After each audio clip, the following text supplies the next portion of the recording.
कोल्हापूर जिल्हा शहर राष्ट्रवादी काँग्रेस पार्टी असंघटित कामगार विभागाची आज दिनांक 12/7/2024 रोजी पदाधिकारी आढावा बैठक संपन्न झाली।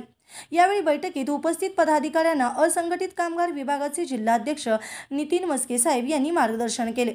यावेळी या बैठकीला उपस्थित कोल्हापूर जिल्हा कार्याध्यक्ष सतीश देसाई, प्रकाश रानमाळे, सागर कांबळे, अजित कांबळे तसेच निसार शेख, सुभान फकीर, संदीप साळुंके, महेश कांजर, पेठ वडगाव शहराध्यक्ष महिला अत्तार मॅडम व ज्योती पाटील सर्व पदाधिकारी उपस्थित होते।